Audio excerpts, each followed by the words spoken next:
Magandang umaga po, muli ang inyong lingkod, si Chef Roy. Ngayon po ay May 9, 9 AM po, araw ng Huwebes. Ang magpintuhan po tayo ngayon tungkol sa mga sikat po na lugar na pasyalan. Ang inyong lingkod po ay makailanman yung araw na kalipas po ay may birthday travel. Napuntahan ko po yung sikat na pasyalan na Bohol. Unahin ko po yung Bohol. Yung pala pong Bohol, sabi pong Chocolate Hills, ay kaya po tinatawag pala Chocolate Hills. Yung bundok ko pala doon, pakaganda yung Huggies Chocolate, kaya Chocolate Hills. Pero po, yung pinakamataas ng bundok na Huggies Chocolate din, dinidibilo po nila, pinapaganda nila yung dinidesign po para gumanda. Napakaganda pong tanawin. Kaya napasabi po wow, sa Pilipinas lang maraming mga ganda. I-shortcut ko lang po. Nung pag-alis ko po sa Bohol, nasa Cebu na ako, nadaan po ako sa Tabunok. Yung po Tabunok ay sakop ng city ng Cebu. Pero may bundok po doon na tapat ng Tabunok. Hindi ko alam kung anong lugar, pero makikita po sa highway. Sabi ko, wow, napakaganda ng bundok na yun ha. Parang hugis din ng chocolate. Pero hindi siya sumikat. Pag Chocolate Hills po, sa Facebook, sa YouTube, agad lilitaw na napakaganda.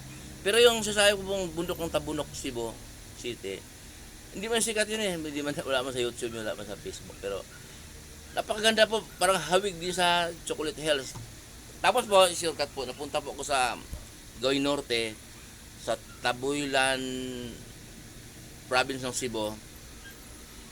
Nasabi ko po na, wow, napakaganda ng mga tanawin. Talagang ganda ng gawa ng Diyos.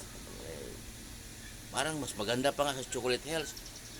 Pero, hindi sikat. Wala sa Facebook, wala sa YouTube. Bundok ng Tabuilan, Cebu. Walang gano'n, walang lilitaw.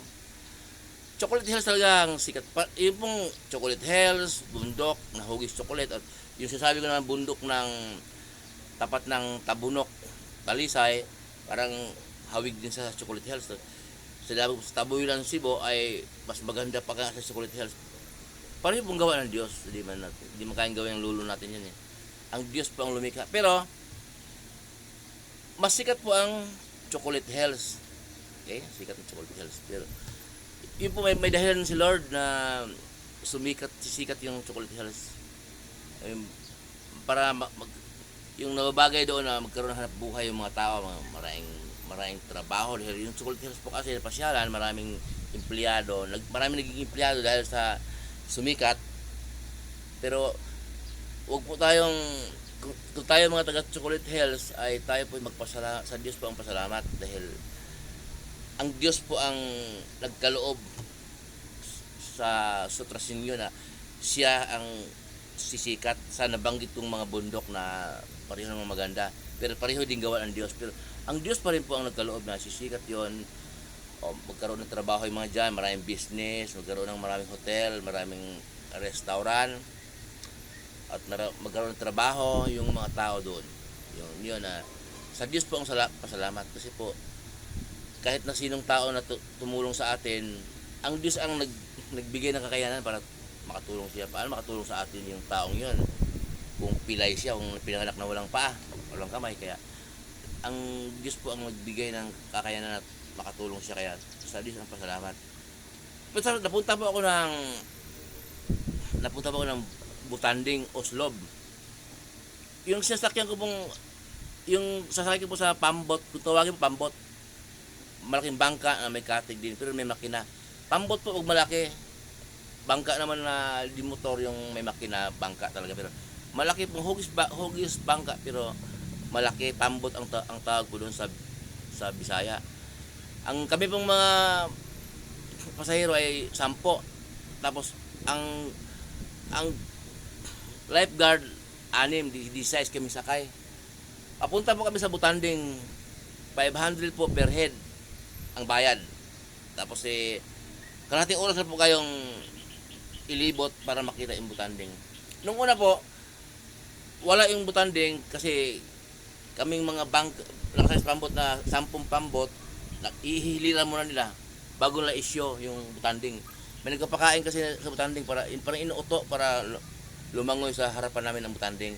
Parang manok ginagano pinapakain. Sumusunod naman yung butanding. Tinanong ko po yung isang lifeguard na, yung pong lugar doon nakakulong ba? Nakakulong ng lambat?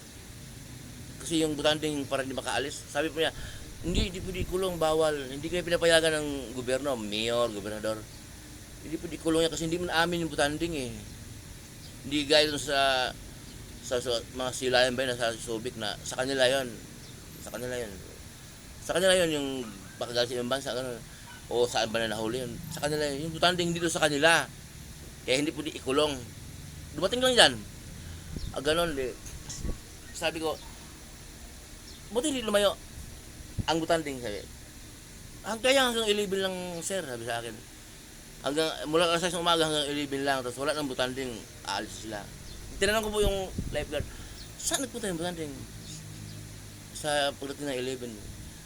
Hindi ko po alam, mainit na kasi kaya, pag 11 kasi kahit hindi mainit, makulimlim, wala na talaga pag alas 11. So, yung isang lifeguard, tinanong ko na, pagka alas 11 pala, wala na yung butanding. Saan siya pupunta? Sabi naman ng isang lifeguard, hindi ko alam, sa ibang bansa o sa malalim ba dahil naghanap ng malamig na siguro malalim, mainit na kasi yung alas 11. Sabi ko, ang dami kong tinatanong, paano pag hindi darating yung butanding? Nagbayad na kami sa 10 katao, 3 lang kami Pilipino, mga foreigner yung kasama ko. Paano pag hindi darating yung butanding? Darating, sir, ilang taon na yan. Kahit nga noong pandemic, wala namang bawal ang lumabas, di ba, sa kanilang mga bahay. Pinapakain pa rin namin yung butanding para dumarating palagi sa ganong oras. Sabi ko, sa lawak ng Cebu, maraming mga beach resort na magaganda. Malinis din naman, gaya nito. Pero yung view mas maganda pa dito. Tulad ng Malbual, Panagsama, Balasdako, Balasdiot. Marami pa. Buti ito lang ang pinupuntahan ng butanding, hindi man lang pumunta roon sa Panagsama. Mayroon siyang katuwiran po ayon sa mga matalino. Pero hindi ako komportable sa kanyang katuwiran. Sabi niya, mayroon nang sinusundan yung butanding na pinaka parang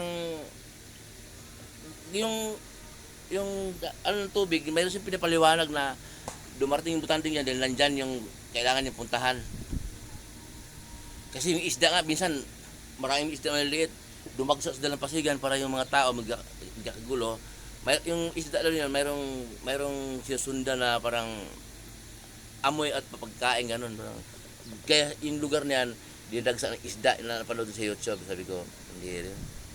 Sabi ko, alam mo, sa panahon ni Moises, naglalakad si Moises kasama ng mga Israelita sa ilang, nagreklamo yung mga Israelita na, Moises, dapat hindi mo na kami sinama. Doon sa alipin kami ng mga Egyptyo, nakakain kami ng karne. Ngayon, hindi kami nakakain ng karne. Tago, hinahabol tayo ng mga Egyptyo. Ang Diyos naman, nagpadala ng malakas na hangin. Isang grupo ng mga ibon, tinamaan yung grupo ng maraming ibon, tinamaan ng hangin at bumagsak doon sa mga Israelita na panireklamo na gustong kumain ng karne. Kaya nakakain ng karne yung mga Israelita dahil sa kapangyarihan ng Diyos, isang malaking grupo ng ibon, nagpadala ang Diyos ng malakas na hangin, tinamaan yung pinatama doon sa mga ibon, bumagsak doon sa kung nasaan yung mga Israelita, at doon bumagsak, mahina na, kaya lang hulihin ng ganon. So ang Diyos nagpadala ng ganon para magkaroon ng pagkain, yung sasabi ng lifeguard na mga isda na sa dalampasigan, nakita sa YouTube, sa Mindanao ba yun, kung saan. O iwanan natin yun. Yung butanding naman talagang dinala ng Diyos doon para magkaroon sila ng hanap buhay, magkaroon sila ng tulad siya, sabi ko, maraming dagat doon, maraming beach resort, pero doon dinala ng Diyos ang butanding. Noong pong kumain po ako, tapos na yung kalating oras ko na sumakay ko sa bangka, nakita ko yung butanding. Sinabi ng restaurant naman na kinainan ko, dahil sa Butanding, meron silang hanap buhay. Dahil sa Butanding, napaaral ng mga anak nila, na-renovate yung bahay nila. Malungkot po eh. Ginawa lang Diyos yung Butanding. And sa Diyos po ang pasalamat na dinala ng Diyos ang Butanding doon. Hindi ko po sabihin na huwag mo-open sila. Hindi ko po sabihin na pasensya na kayo. Kasi nga, kaloob ng Diyos, hihingi ko ba ng pasensya sa mga sa kapwa ko na nagkaloob po ng kakayanan na ipaliwanag, nagkaloob sa akin ng Diyos. Ipapaliwanag ko po sa tao ang makakarinig at makakapanood ng video ito. Maniwala o hindi, wala na akong pananagutan. Lulong po, buhaya na ano po ninyo, naalala po ninyo. Ganon din ang sabi ng mga tao, na yung iba, na dahil kay Lulong, maraming mga turista na dumating sa lugar nila. Salamat kay Lulong. Dahil may restaurant, maraming mga nagkaroon ng trabaho at napaaral din mga anak nila at ganoon din, napagawa yung bahay nila dahil kay Lulong. Salamat kay Lulong. Inalis ng Diyos si Lulong. Ganoon din sila na nalungkot din si Lulong, malaking bagay sa amin, ini-interview. And dahil sa kanya na nagkaroon kami ng work, malungkot po. Kaya po, sasabihin na yung lingkod, sa Diyos ang pasalamat sa lahat ng bagay, sa lahat ng biyaya na dumating sa ating buhay. Kung sino man ang nagbigay na yun, hangaan din nagbigay.